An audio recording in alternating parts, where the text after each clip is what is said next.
Good afternoon, ladies and gentlemen. On behalf of the Bangalore Sahodaya Schools Complex Association, I extend a very warm welcome to all of you to this breakout session titled Research and Inquiry as a Powerful Teacher Driven Tool to Enact Change in Classrooms. I also extend a very special welcome to all our panelists who are leading luminaries and thought leaders in education. Our first panelist, Mr. Sridhar Rajgopalan, is the co founder and Chief Learning Officer at Educational Initiatives. Sridhar is an educational entrepreneur and assessment expert who has helped change the way learning outcomes are seen in India. He has a BTech degree in mechanical engineering from IIT and a PGDM from IIM Ahmedabad. He earlier co founded Ekalavya School in Ahmedabad, ranked recently among the top 15 schools in the country. In 2001, he co founded Educational Initiatives Private Limited, India's leading assessment and learning company. He has been a board member of Central Square Foundation, New Delhi, and is a member of the Board of Trustees of Pratham Gujarat since 2002. He is a member of a number of state and central government educational committees in India and an invited speaker at various international educational conferences. He has led a number of large scale assessment projects, including one among leading Indian private schools that featured on the cover of India Today magazine, and an 18 state study funded by Google Inc. Educational Initiatives, the company that he founded, is a social enterprise with a vision of a world where every child is learning with understanding. Among, Amongst its popular offerings are Asset and MindSpark, which collectively make a difference in the lives of well over 500,000 students across 7 countries globally. Mr. Sridhar, I extend a very warm welcome to you for this breakout session. Thank Our you. next, thank you. Our Thank next you, panelist, Vijay.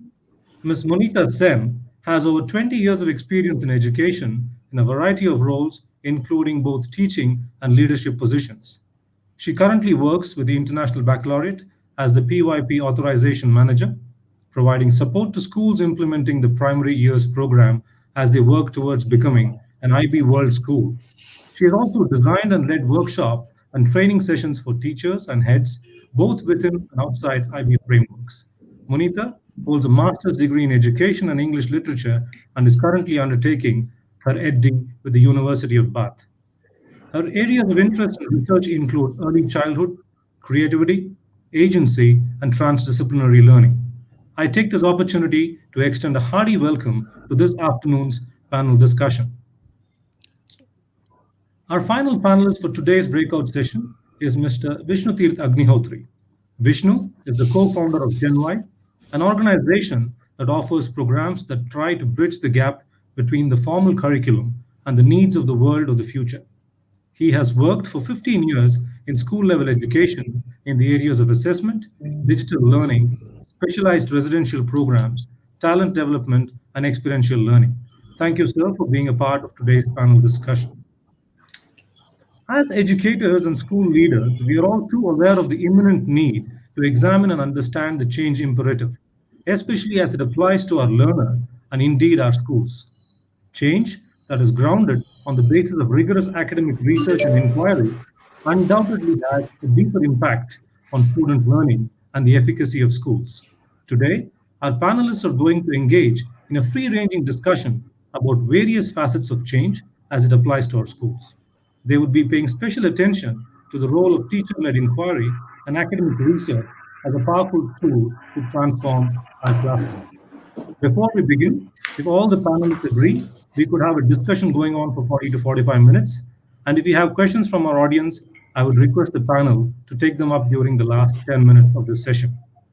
May I now invite each of our panelists to make a very brief opening remark about today's topic, research and inquiry as a powerful teacher driven tool to enact change in classrooms.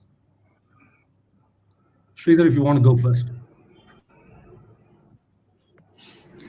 Thank you, Vijay. Pleasure to be here and to be a part of this conference. I also think that the topic that we have today, which is not only about research and inquiry, but it's about teachers playing this role, is probably at the heart of education. If we needed an example, I think COVID has shown that. So I just wanted to make 2 or 3 quick points. Uh, we have been strong believers in technology, and I think COVID again has shown that technology plays such a key role in learning, and there are lots of powerful things possible with technology. One of the things that we have seen in practice is that the role of the teacher in mediating this technology is absolutely critical. In other words, your technology is only as powerful as what your teacher is able to do with it. And the effectiveness of the teacher, what the teacher is able to do with it, is only as powerful as the extent to which the teacher has prepared himself or herself for that role. So, like many other human-based professions, for example, if you have a management consultant, or you have a doctor, you have a scientist, the expertise of the teacher is the thing that really distinguishes the effectiveness of that session or that classroom. And the effectiveness of the teacher depends on the extent to which the teacher is able to build their own professional ability, which essentially happens through research and inquiry. So that was just the first point I wanted to make. A second point is that access to students, so the best part about, they call medicine and education in situ sciences, which means that you cannot do them in a laboratory. Whatever you do, you have to test it out in the field. It's what happens in the classroom that matters. And therefore, the role of the teacher who is having with them a group of students, and we should also say a group of students of a kind of diversity and range, that makes it really critical. So this access to students, so anything that I do in research, it has to be based on evidence, and that evidence is what I get when I interact with students. And I think this is a part that really makes the possibility of research for teachers really great. And the Thank you. final point that I just wanted to make as a starting, okay, I'll stop here and come back later. Thank you. Yeah, thank you so much, Sridhar. Monita, if you may. Yeah, I feel this is a really exciting topic as well, because we're often talking about inquiry as a stance or inquiry learning, which is based on social constructivism for our students. But we rarely talk about this in context for our teachers, so teachers as inquirers. And I think this is really, really important, given, as Sridhar was just saying, the importance of the role of the teacher as an agent of change. And I think really the key point for teachers to be effective in making change happen is they need to feel effective. They need to feel that they are making a difference and that they are making a change, because that's what really gives them the motivation. So I'm really looking forward to talking about some of the strategies and the ways that this can happen. And this idea, which is something that I am really talking about at the moment, which is that of enabling teacher agency, which is very much, that power to act and that power to make a difference. So yeah, this is what I'm excited to get into today. Thank you Yeah. so much. Vishnu? Yeah. Um, so when you look at research is essentially a way of creating a knowledge base which is useful to that profession. And I think there are three sources of knowledge here. One is empirical research, which may be conducted by researchers who might say that the brain works this way, and this is what should be learned in the curriculum, and stuff like that.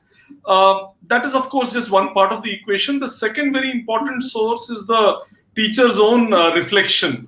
How does the teacher tries out different things, looks at whether it is effective, and adapts to that. And the third thing is also teachers, but it is the collaborative work of many teachers coming together and discussing and figuring out things. So I think these three pieces are complementary. So what I would say is that on one hand, I would say that empirical research has a lot to offer to classroom practice. At the same time, empirical research cannot tell teachers what exactly to do, because the classroom is a very complex environment. Like Sridhar said, it's in situ. So many things are happening. And there are some authors who have referred to the teacher as an adaptive expert. So it's a constantly changing situation. So in that situation, so it's very easy for an empirical researcher to say, do this, do that, this is the right way it works.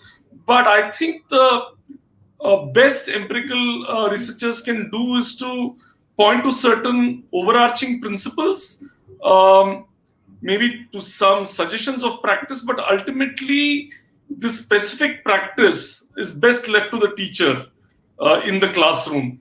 So, yeah, those are my opening remarks. Thank you all so much for your opening remarks. I think all the three things that got mentioned about teacher agency, the need to focus on the dynamic nature of classrooms leads very well into my first question for all of you. Traditionally, as teachers, we have always understood that research and inquiry has always been associated with universities and its professors. What has changed today? And there is a second part to the question. And why do you think it is important to turn our gaze inward and look at our own classrooms and our teachers as fertile ground for inquiry and research?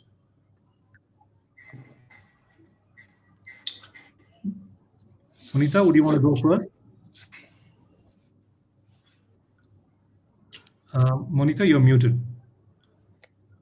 Yes, I am. Okay.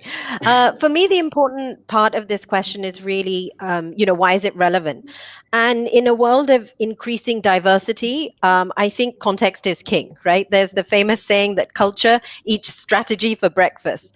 So we can hear about, great practices. Some people call them best practice. I like to call it good practice because what's best for one person isn't best for another.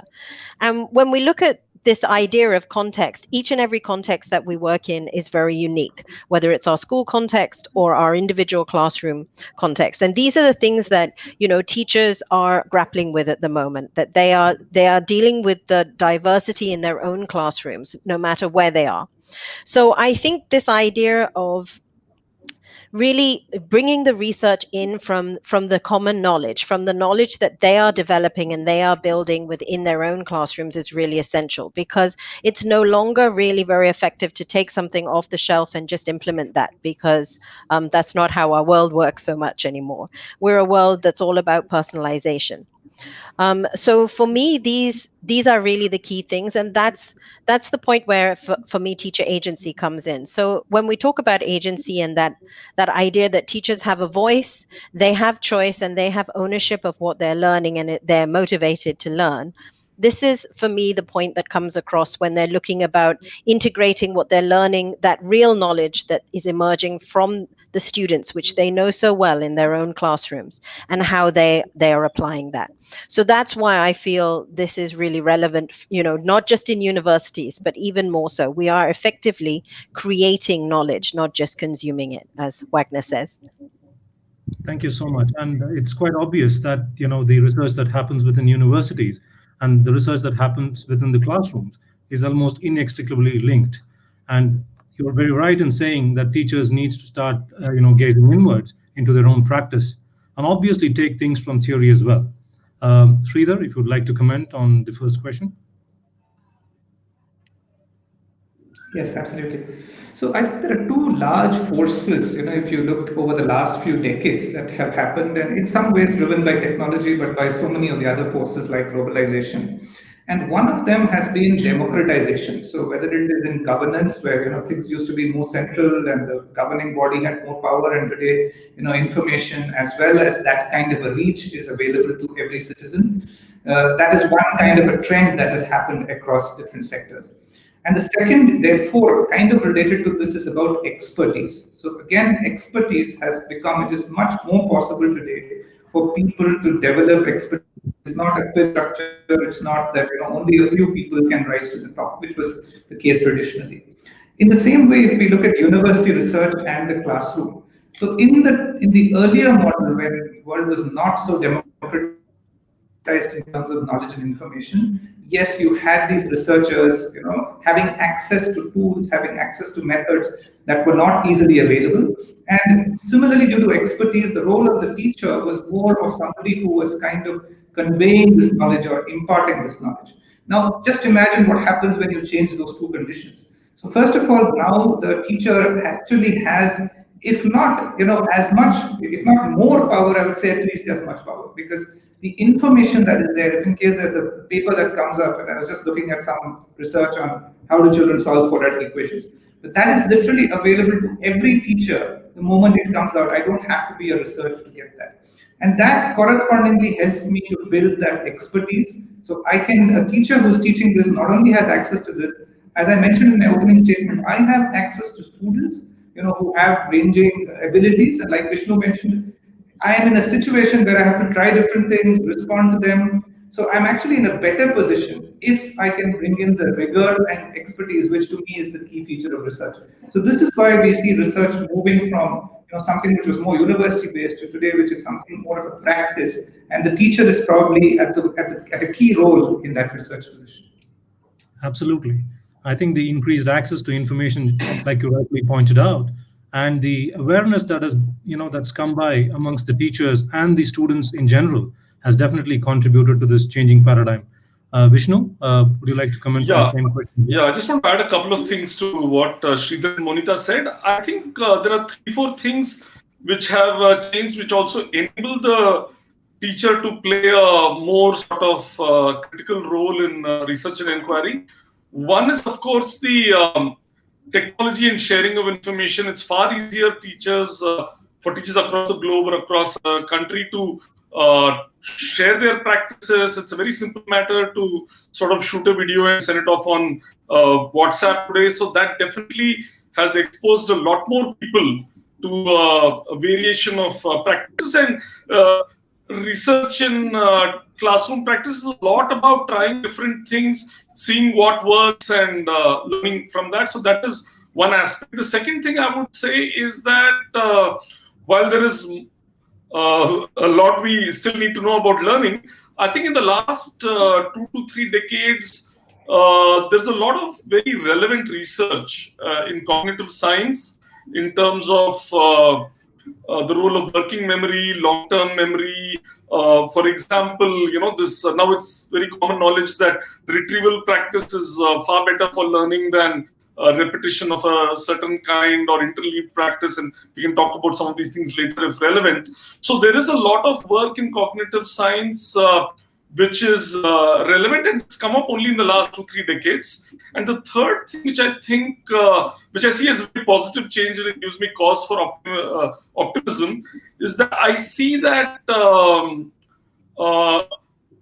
now this empirical research can be very complex for a teacher to go and read all these research papers. I don't think it works out, but increasingly we can see that some good curriculum, be it the IB or the CBSE, they've brought some of these research into, say, textbooks or into teacher guides or into training. So it's far easier to consume. You can relate it to your classroom. So that I see as a very positive change. Even Sridhar's company, where I worked for a long time, the product MindSpark, for instance, there's a lot of research knowledge base embedded in that. So suddenly it's far easier to bridge these worlds of empirical research and classroom practice. Very, very true. I mean, I think all the three, all of you have pointed to the increasing nature of accessibility of, difficult information which was hard to find earlier. And that leads me into, deliberating further about the changing role of a teacher.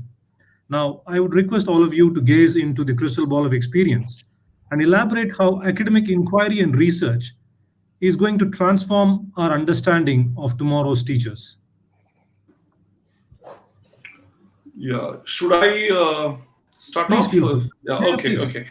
Yeah, so I'm going to talk a bit about not just the changing role of the teacher, but perhaps even the changing role of the principal or the school leader out here. So one of the things in my experience I have found is that the role of a teacher is somewhat better understood. No, not always well understood, but at least the role of a teacher is better understood. But I think the role of a school leader or the role of a system is not so well understood. Let me try to elaborate on what I mean by this. So I was involved in the study of activity-based learning pedagogies across the country, across 7 states. This was a UNICEF-supported study when I was working with educational initiatives. So what we saw here is that a lot of people focused on the teacher, rightly so, because the teacher is very, very important. But very few people were looking at the environment in which the teacher is placed. So what are the rules that govern the teacher's behavior? What are her incentives? What is the information she is privy to? And what kind of conversations do teachers have with each other, right? So I would say that, in fact, if you look at there was a very important study called the TIMSS video study done back in 1999. I mean, now the PISA is the most popular international test and so on, but back in the 90s and perhaps in the early 2000s, there was this TIMSS study which people across the world took, and there was a sub-study of that, a video study where they studied several classrooms. And one of the things they found was that teaching is a culture. So when you're in a country and maybe perhaps when you're in a school, you sort of imbibe certain ways of doing things. It's invisible. You don't think about it, but maybe, in a math classroom, you first pose an open-ended question and then you see how students come up with solutions, then you have a discussion. Or sometimes it is the other way around where give a lecture and do something. But what they found in the study was that it was very much a cultural activity, and you will not violate the culture. So if I'm a teacher, I enter a school and this is how it is done, I'm going to do it that way. So I think there is a very, very important role for the school leader to play, where research and inquiry can be used to build a certain kind of culture, which is evidence-based, which is collaborative. Then many, many things can happen. One is, of course, better student learning, but also one of the realities in our country is that most schools face an issue of teacher attrition. A couple of teachers leave and suddenly your deadly, social studies, math or science program just falls to the ground. So how can you institutionalize a culture using people, process, training, data, rules, structures, systems? So I'm going to stop here, maybe come back to the specific thing of the teacher later. But I feel strongly that even more, I think most teachers who come to the profession are quite committed and quite capable, but somehow they perhaps the right kind of culture sometimes does not get created to make this practice of research and inquiry happen. Right. Monita? Yeah, I think I totally agree with what Vishnu is saying there. And I really like thinking of current times, especially this year. I like this term liquid, to describe the world that we're living in and to actually describe how learning is. Learning is liquid right now. So a liquid maintains its density, but it takes the form of the container that it's in. And I think this is really the future. This is a great metaphor, if you like, for looking at how we as teachers are responding to these environments. We need to maintain the core of what, being a teacher and our image of the teacher is about, but also we need to adapt and take the shape of the environment around us. So that links back to what I mentioned in the beginning about the importance as teachers as agents of change. But building on what Vishnu says, if this happens just in pockets, you could have great practice in your grade 1 classroom, but your other classrooms are all over the place. So it's about the culture of a school, which leadership plays such an important role in. And just that whole idea of if we're looking at change, or even beyond change, transformation, because transformation is moving into not just changing practices, but actually reinventing what it is that we're doing. And in education, we've been talking about reimagining, and we need a new kind of education.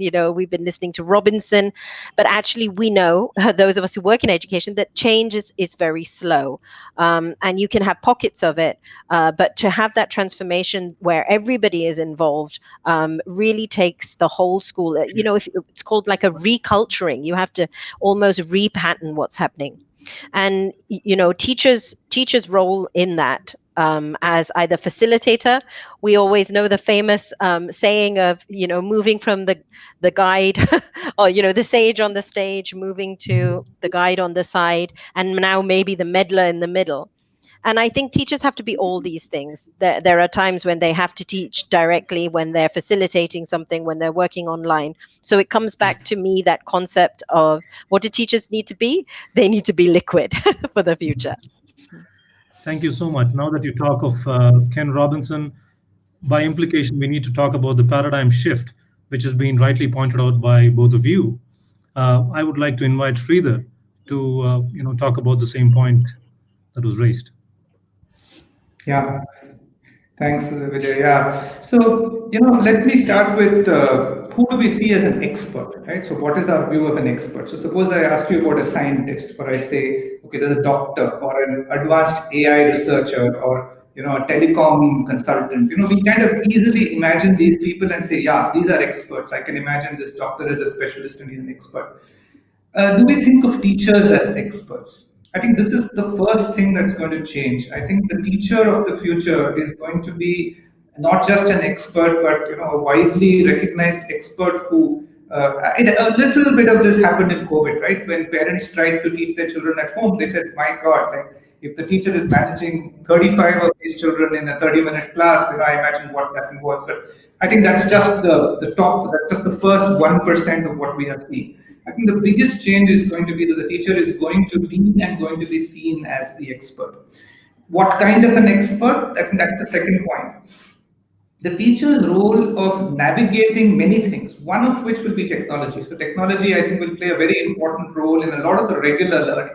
If it's maths you need to learn, if it's how to write something in English, if it's concepts in science, you will definitely have access to technology that can bring some of that to you. But then the teacher is going to be the person who knows when to use what. The teacher is going to be an expert on things like giving feedback, how to give feedback. Not only how to give feedback to the children, but how to help children learn how to give feedback to each other.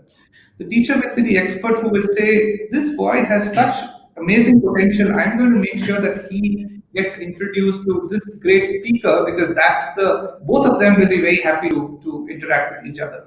So that kind of a facilitator who really knows, in fact, I would argue that the teacher of the future may not be a math content expert or a science content expert, though they may be in one field of their choice, but they would really be this kind of a facilitator. And the third point, very closely related to our topic of today, is the teacher of the future is a researcher. The researcher and somebody who really understands, how do children learn, how are concepts taught, and not just knows this, but is continually going into this, like researchers do. So I think needless to say, this is going to be one of the most valued professions in society. We talk of AI taking over all kinds of jobs. I think it would be actually correct to say that while the AI will take over the teaching of maths and science, the AI will probably struggle the most and never be able to take over the teacher's role if it is defined the way I said, an expert, a facilitator, and a researcher. Thank you so much. And you pointed out to the cyclical nature of teacher-led inquiry informing practice. And I think the next question is directed at you, Sridhar. Your firm EI has been doing a lot of work analyzing student data over many years, and you believe that it has a transformational impact on student learning. Why do you think data on student learning is so crucial, and how do you think it can impact the classrooms of today? Yeah.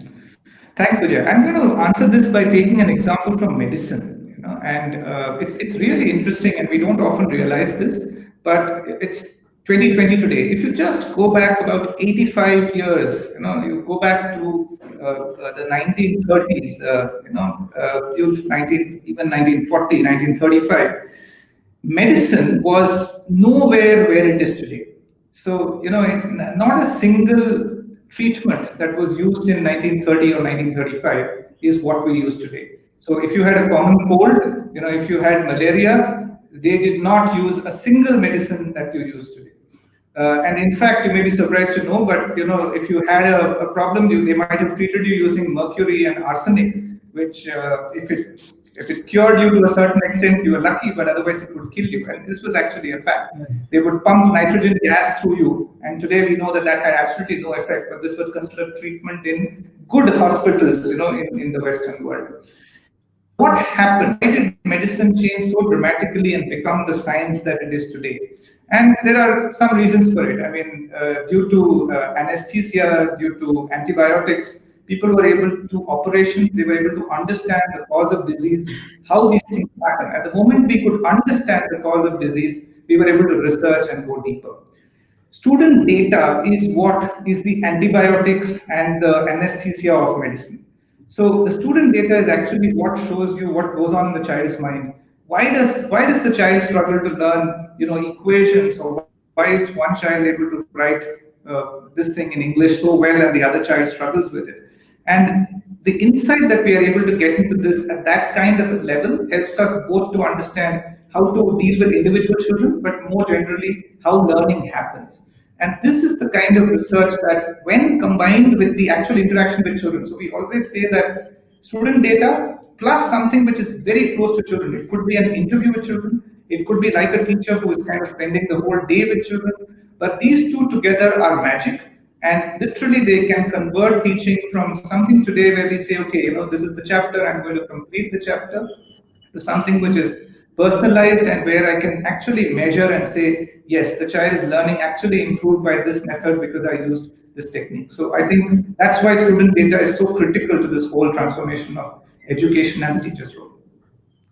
Yeah, but it's very interesting that you point out to both the quantitative realm where you're collecting student data about their performance, and you're also integrating it with the qualitative aspects of what a teacher needs to be doing.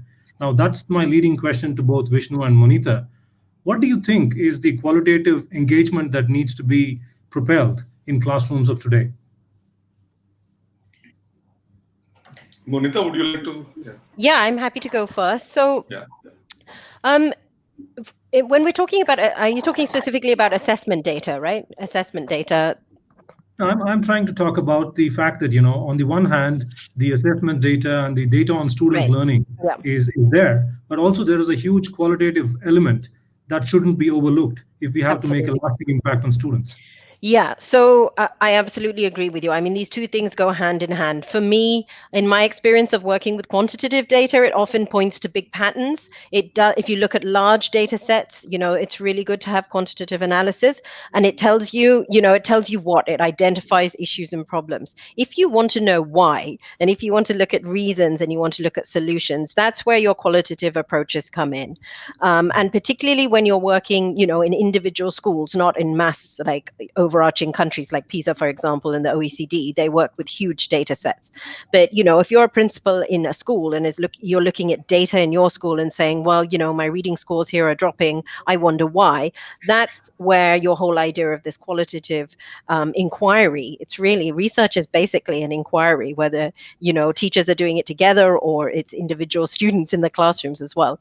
So I think this whole idea of professional learning communities or communities of practice that, are so popular right now have exactly come out of this, of saying, again, back to that thing that I spoke about at the beginning, which is context. Context is king.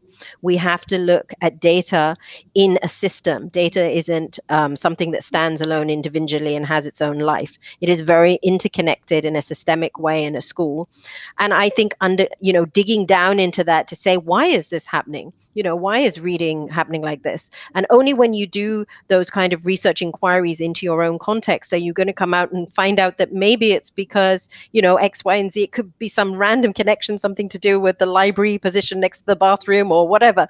But until you do that interrogation into your own context, I think you don't really get the answers that you're looking for. So yes, 100% for me, I'm very firmly in the field of the qualitative. I'm a qualitative researcher. But, I think both are important. Even as assessment data, I like the analogy of a scrapbook rather than, a test or something that has, a quantitative mark on it will give you a snapshot. It gives you a picture in that moment of the learning.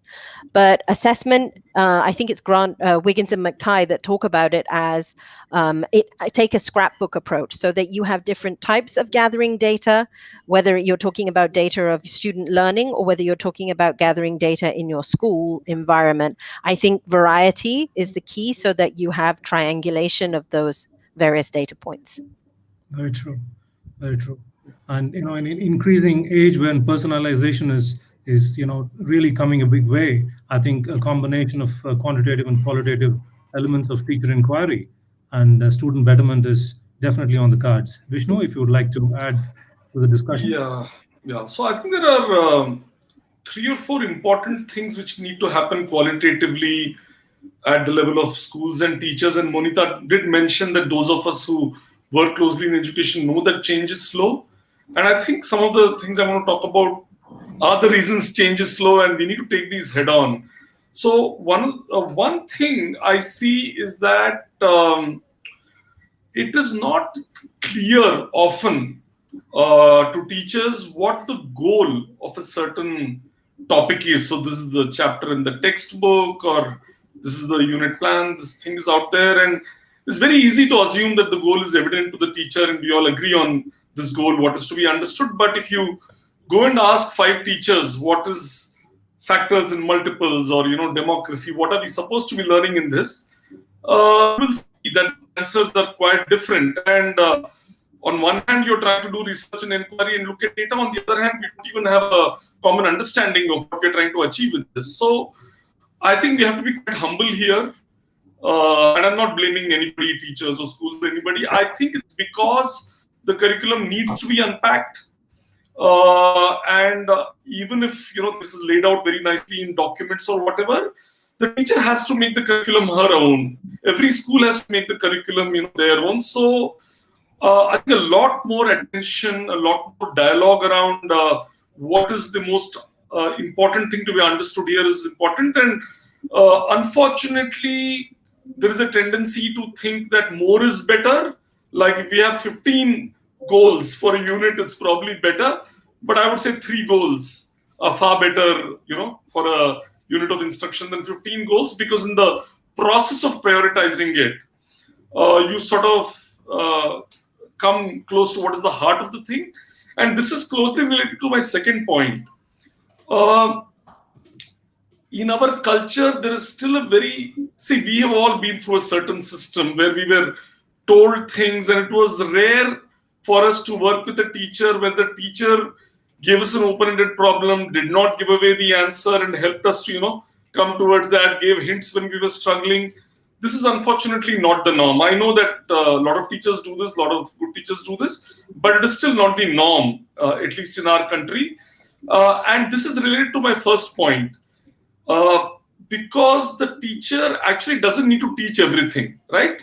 If certain key ideas are covered, certain procedures are modeled, then the student can do a lot by himself or herself, right? And this comes as a surprise to teachers at times that, oh my God, so students already have an intuition about multiplicative thinking or democracy or, how plants grow, whatever, they already have an intuition. You need to give them ways of thinking, you need to offer some content, but so the way of conducting classrooms to be able to keep a conversation going, guiding the child towards something while not giving away the answer, that I think is a very, very important qualitative element which needs to come in. And the third thing I would say is, I see that the curriculum is highly siloed. Even if the designers at IB, CBSE, whichever board level, Cambridge, they thought about it quite a bit, yet at the school level, this is often quite broken. Because I think there are not many schools or teachers have conversations about this. So what is it? So first of all, so let me take an example here. Right? Let me take an example from math. So there is factors and multiples, there is divisibility test somewhere, there is prime numbers somewhere, there is rational numbers somewhere, there is irrational numbers somewhere. So who is going to help the teacher to get a view of number systems? And having got that view, what happened in, pre-kindergarten, what happened in kindergarten, what happened in, primary, what is happening in middle school, what's going to happen in high school, does one idea build on the other? Because a lot of research shows that, and Monita has been talking about context, right? So when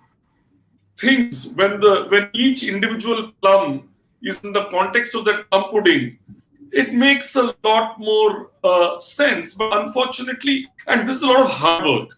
I'm not saying it's easy, right? You have to, every school has to make the effort, every department in the school has to make the effort. So to reiterate, I would say that be clear what your goals for the unit R, work on it. Don't assume that people are clear.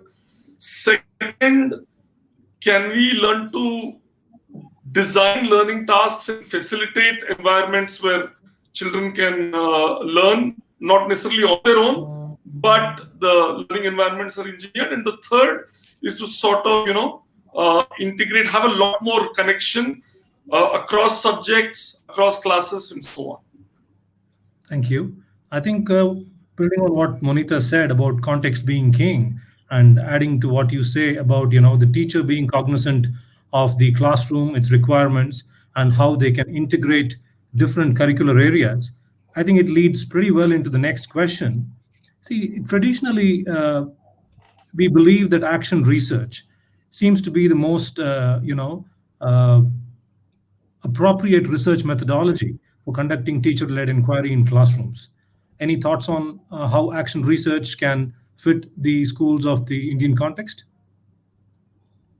Yeah, if I may go on that, I want to share a little bit of what we are doing. We are currently working with a school last few months, where actually this is one of the goals, to sort of institutionalize practice in math education. The school is already a pretty good school, and children are doing pretty well. But there is a desire to sort of, take it to the next level. So we are finding a few things here in terms of how action research can happen. So one of the things we are finding, and this is from our my own personal experience with other organizations of the past few years. So we find that the first, perhaps, step in walking such a journey is to change mindsets. So I know Sridhar talks about it a lot. So, and I spoke about understanding. So making a distinction between real understanding and apparent understanding. So this comes in time and again. So trying to help the teachers to understand what is okay. So what we're doing here with the school is something the school will later do on its own. So basically, what are we doing? There are classroom observations of practice. Before the classroom observation, lesson plans are shared, they are discussed. And so for example, I was talking about number systems, right? So a facilitator from our end may suggest, or another teacher may suggest that, hey, if you're working on number systems, why don't you ask this question? For example, name 5 prime numbers greater than 2, which add up to 80. I'm not going to make you do this right now, but basically, prime numbers are odd except for 2. And somebody who really understands this is going to say that there are no such 5 prime numbers. But children who are yet to learn this, by trying to do this after 5, 10, 20 minutes, when they get this, it's a learning for life. So we are evaluating different learning tasks which might be useful. So first time around, we had a question like this towards the end of the unit. Now we feel it is actually better to do it at the beginning of the unit because it sort of whets the students' appetite to learn. So I think action research in schools, classrooms by teachers is a matter of getting candidates for learning tasks or ways of mediating the classroom, to evaluate the efficacy of these candidates in the contexts in which you are teaching, and then to sort of go through this cyclical process. Maybe later I will just share that slide so people get the link. So I think the Japanese do this very well, right? And in a very formal fashion, the Japanese lesson study practice, you actually have a teacher thinking a lot about the learning task, getting feedback from the supervisor, doing this with the students, reflecting on it.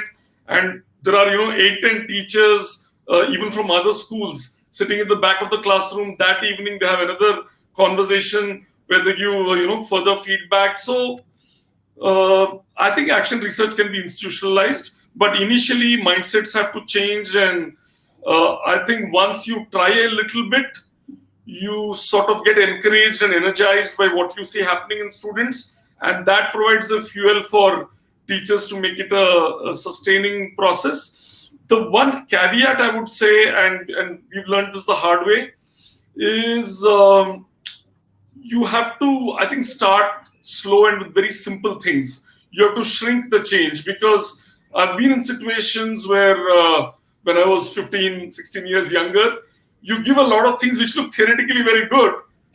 Teachers are very busy and there are a lot of things, they get overwhelmed, but I think it's possible. Thank you so much. We've started getting some questions on the chat box as well. But before we head to that question, Monita, you spoke about teacher agency. And by definition of action research, a lot of reflection is on the cards if you need to be able to do action research effectively.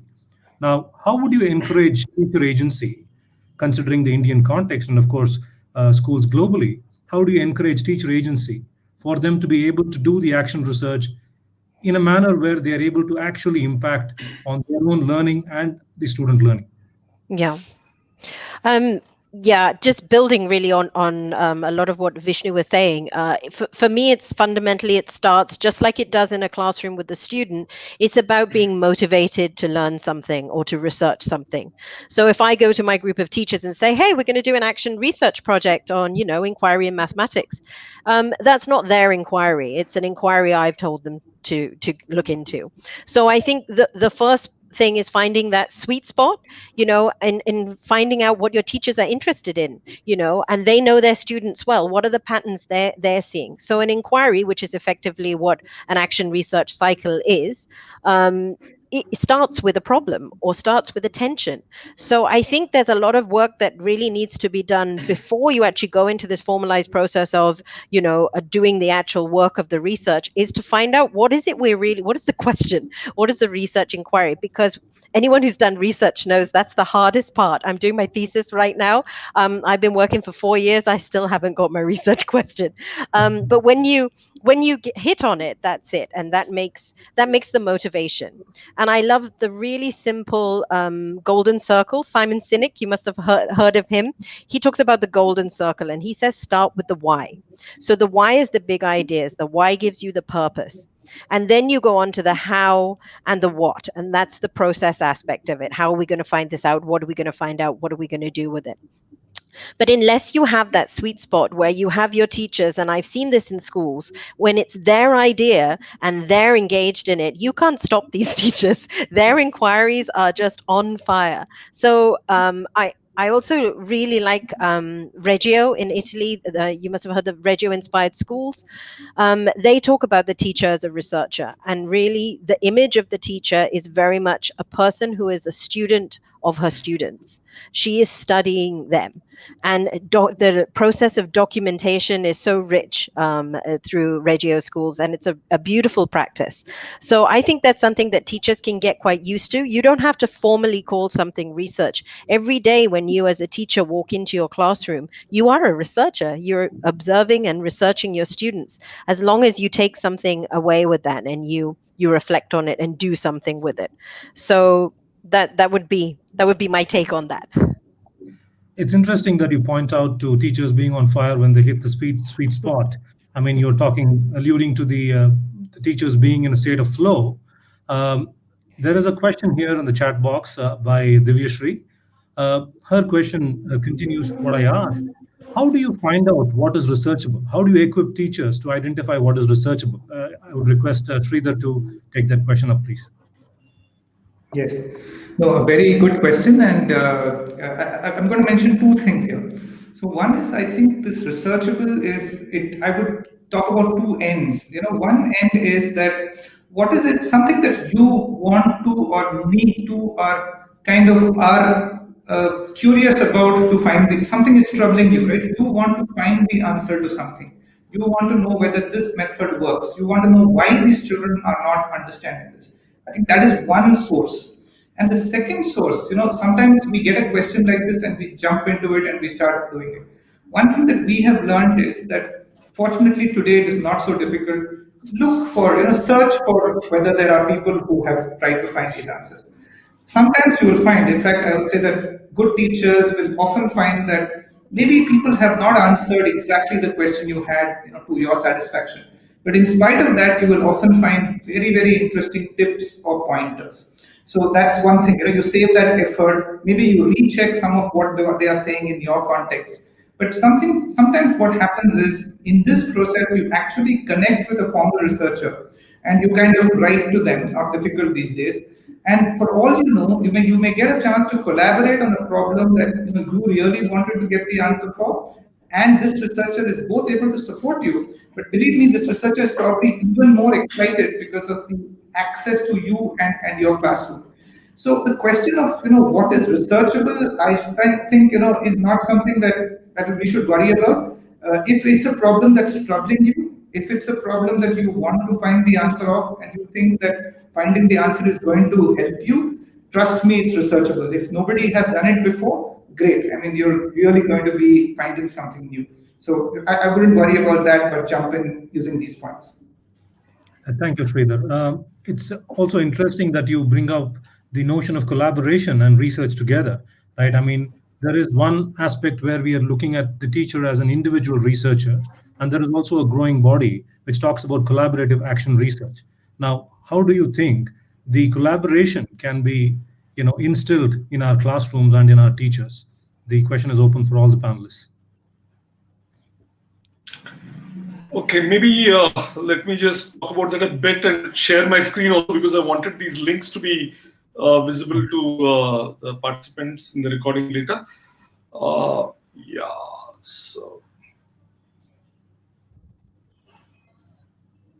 Yeah, so while this is happening, let me just start talking about the Japanese listen study practice. Some of you may be aware of it, and some of you may not be.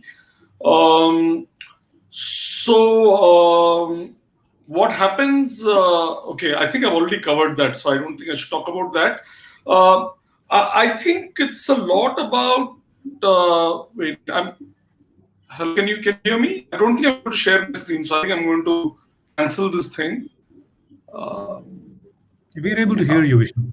You're able to hear me, right? So let me cancel the screen share. Maybe we can send out things in some other way. So what I was saying is that now, say the teacher spends so many hours in school, right? So many are her teaching periods, so many are something else she's supposed to do. I think the key thing here is to set aside a time every fortnight, every week, every month, with a clear agenda that this is what we are going to do. And this is related to the earlier question about how do we know what is researchable. This question would not arise if you actually start having conversations about what are we happy about in our practice, what do we want to continue, is there some questions we have, something we want to improve. So from that conversation, you will come to areas you want to research. And I would say that that is the first key thing is that there should be a meeting, an interaction of teachers which has a certain agenda. It doesn't have to be a very complicated agenda. It can be 2-3 things. It's got to have some very, very short minutes. Maybe each teacher says one thing I took away from it, or something like that. So that is one aspect. The other aspect of collaboration here, and initially you might think, hey, what is wrong? Everything is good, I mean, why do we need to research anything? And this also does happen, by the way, sometimes. So I think sometimes a very experienced HOD who's seen a lot more and seen things, or maybe even external persons also. So for example, one of our mentors, and Sridhar knows him very well, of course, is Mr. Sundaram, who has been a principal and looked at math education. So he spent an entire year researching the question. So somebody told him that multiplication is not repeated addition. So because mathematically multiplication is not repeated addition, multiplying by 1.6 is not repeated addition, multiplying 4 into -4 is not, or into 0.06, it is not. But he was intrigued as a principal who was working with teachers and so on, is intrigued, and he said, but actually I think it helps. Multiplication, repeated addition seems to help at a certain age. So he did a lot of work. He figured out that no, there is an issue. Sometimes there are students in middle school. If you ask them 5 into 0.35, is it less than 5 or greater? They will not be able to answer immediately, which they should be, right? They might even try to compute it.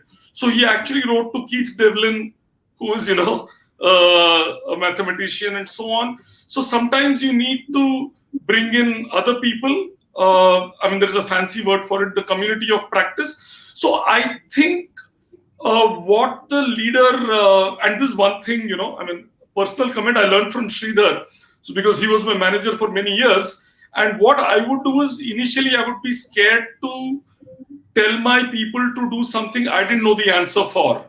But then I learned from him that I must trust these professionals, researchers, So trust your teachers. They may not know the answers to right away, but tell them that here is an issue, right? Or here's an opportunity. So what can we do about it? And they may also not know the answers initially. And as their leader, you could suggest that, hey, can we bring an external expert in? Can you meet and, can we talk about it?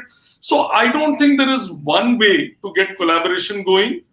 I think it is really about, but yes, one thing I want to emphasize is building trust is extremely, extremely important.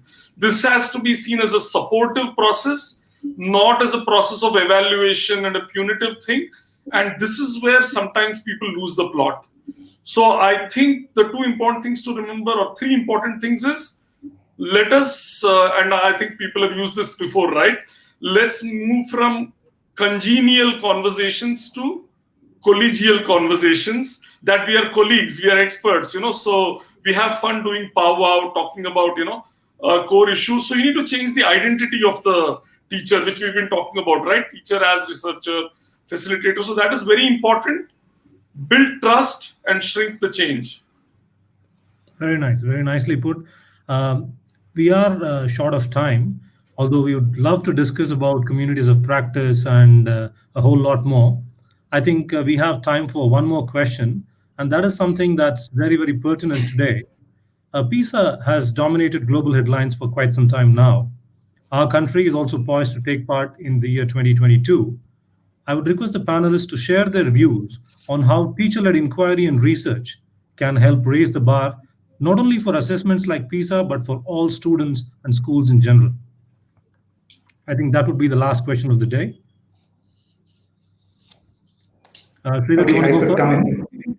Yes, please. Sure, yeah. So I think that what PISA recognizes well is the role of life skills. The fact that children need to have certain skills, which is not just about solving mathematics problems or writing something in English or knowing a process in science. And therefore, the whole way that PISA is designed, the kind of questions that it asks are about that kind of understanding and inquiry. And I have always felt that a system can never achieve that unless that is kind of translated into the processes in the classroom. Hence, this kind of research and inquiry. So the teacher is trying to, I think Anita mentioned that the student of the student. While the teacher is doing that kind of inquiry and research, you are also trying to convey that skill to students. So in trying to answer a question, in trying to think about a problem, often the students and teachers are inquiring together. They are trying to understand more deeply. And unless you that process becomes a part of the classroom, I'm not saying we do this for PISA. This definitely helps because that process of thinking and understanding becomes a part of the process. But if you do not do this, and today what happens is it's often that, okay, I have solved a certain number of problems, certain types of problems, and I can answer them in the exam. But this kind of a complete, the classroom of inquiry, which is there in the class, and this cannot happen unless the teacher believes in this and is a researcher himself. So I think this is something that is critical if we have to well in PISA, which is just a step towards getting our children to understand and develop these kind of skills needed in life in future. Very true. Can I request some quick comments about this question from Anita and Vishnu? We are well past the 1 hour time that we've been given. Sure. Very quickly for me, I think PISA is a summative assessment, right? It assesses learning at the end of a learning cycle. So I think it is a great data point, and I'm excited to see India taking part in that. I think also with a word of caution, because often when I see schools engaging in PISA, it becomes very much about teaching to the test and very much about knowledge centric. So I think as long as schools keep the dialogue around learning and around understanding, and that this kind of assessment is one data point that gives you evidence of what's happening in your school. It is not the be all and end all on a league table of what's happening. So this for me is very important because it's a double-edged sword. So I think it's also important to understand and to monitor the well-being of students in assessment and see the effects that these kind of assessments have on them so that their stress levels are not unnecessarily heightened. True. Vishnu, last words, please. Yeah. So I would urge all the CBSE school leaders to influence educational leaders in our country to see PISA as a formative assessment for the system rather than as a summative assessment, because we have a track record of, putting our head in the sand when we see these results. So just be courageous and use tests like PISA as actually formative assessments. Thank you all so much. It was a wonderful discussion that we had. I know the time was short. Once again, on behalf of BSCCA, I'd like to thank all the panelists for being a part of this discussion. Thank you very much. Thank you. And thank you, Vijay. Thank you. Thank you. Thank you so much.